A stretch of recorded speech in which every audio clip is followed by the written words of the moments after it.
how this goes. Uh-oh. I guess I'm gonna set it like that. We're gonna run it like that.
There's not as much dirt right here as I thought. It's supposed to be 4 to 6 inches of dirt to move, and I don't know.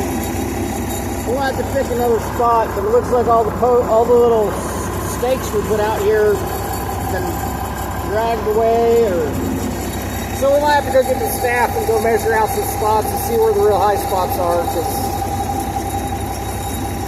we don't have a whole lot of dirt right here, but we only got a couple hours, so we're going to do what we can.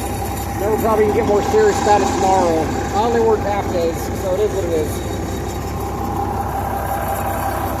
Anyway, thanks for watching. Make sure to like and subscribe to help us grow our channel. We're going to try to make better content. I'm in the process of getting some equipment. You know, the handheld and the gimbal and stuff, so we can try to make better content. Because I'm trying to use my phone here, and you know, it's questionable at best. Thanks again.